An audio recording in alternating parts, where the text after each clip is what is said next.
na parte de terça-feira, definição de descanso no Antigo Testamento. Vamos começar lendo Gênesis capítulo 2. Gênesis capítulo 2 e os versos 2 e 3. Aqui nós lemos: E havendo Deus acabado no dia 7º a sua obra que tinha feito, descansou no 7º dia de toda a sua obra que tinha feito. E abençoou Deus o dia 7º e o santificou, porque nele descansou de toda a sua obra que Deus criara e fizera. Queridos, todos nós precisamos de descanso. Por essa razão, encontramos esse tema em toda a Bíblia, Antigo e Novo Testamento. Deus nos criou para realizar atividades que devem ser interrompidas pelo descanso. Eu me recordo que, uma vez conversando com um amigo que é médico ali no Texas, Dr. Mego, ele me contou que ele foi assistir a uma convenção médica.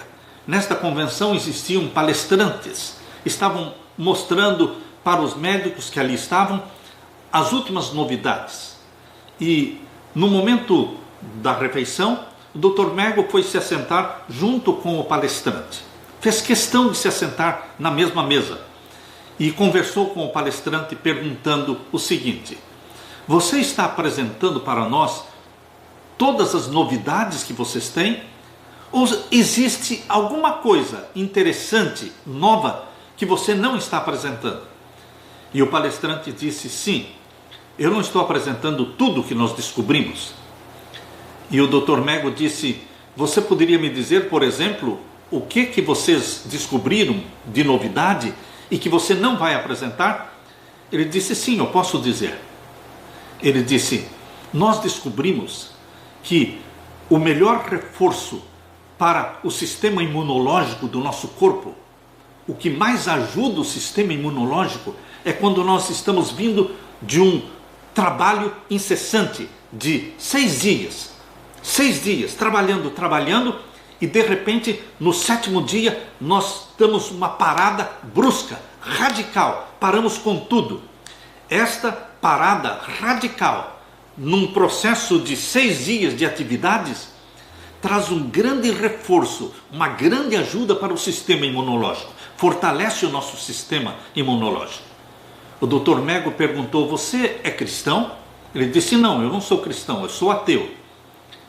E você já leu a Bíblia? Ele disse: não, eu nunca li a Bíblia. E o Dr. Mego disse: você sabia que na Bíblia, na palavra de Deus, fala que realmente, para o nosso bem-estar, precisa haver um descanso no 7º dia?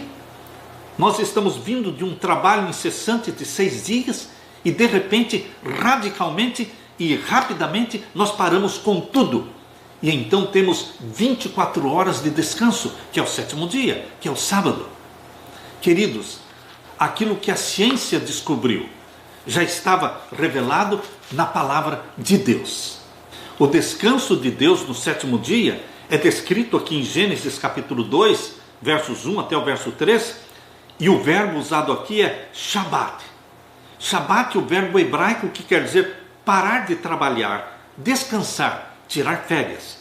A forma verbal do substantivo é sábado. Esse verbo é usado em Êxodo capítulo 5, verso 5, de forma causativa, e é traduzido como fazer alguém descansar do seu trabalho. O irado faraó acusou Moisés de querer que o povo descansasse das suas tarefas. É isso que está ali em Êxodo 5:5. A referência ao descanso de Deus no 7º dia, o sábado, no 4º mandamento, é expressa pela forma verbal hebraica nuak. Ali, em Êxodo capítulo 20, verso 11, está nuak. O verbo é traduzido como repousar. Outra forma verbal importante é shakat. Shakat quer dizer ficar em repouso, conceder alívio, ficar quieto. Essa forma é usada em Josué capítulo 11, verso 23, para descrever o descanso da terra após a guerra da conquista inicial de Josué. O termo parece indicar paz nos livros de Josué e de Juízes. Outro verbo hebraico que indica descanso é o verbo ragá. Nas advertências contra a desobediência, Deus disse a Israel que eles não teriam descanso no exílio, não teriam ragá no exílio. Isso está em Deuteronômio capítulo 28 e o verso 65. Estamos vendo, portanto, no Antigo Testamento, várias expressões e verbos usados para o descanso.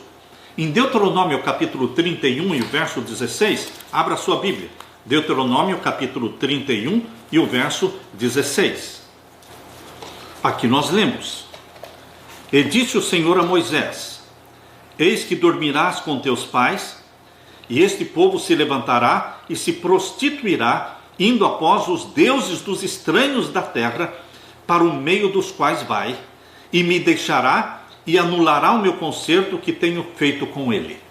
Deus estava dizendo que depois da morte de Moisés, o povo se apostataria, se prostituiria adorando outros deuses pagãos. Mas que Moisés, diz Deus aqui, eis que dormirás com os teus pais.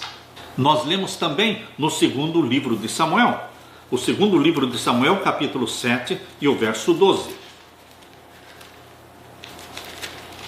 Aqui nós lemos: Quando teus dias forem completos e vieres a dormir com os teus pais, então farei levantar depois de ti a tua semente que sair das tuas entranhas, e estabelecerei o seu reino. Aqui Deus está falando com Davi. Nestes dois versos que nós lemos, Deuteronômio 31, 16 e 2 Samuel capítulo 7, verso 12, esses versos usam a expressão idiomática hebraica do verbo shakab. Shakab significa literalmente deitar-se e dormir. Na aliança com Davi, Deus prometeu ao rei: quando seus dias se completarem e você descansar com os seus pais, então farei surgir depois de você o seu descendente. 2 Samuel 7,12.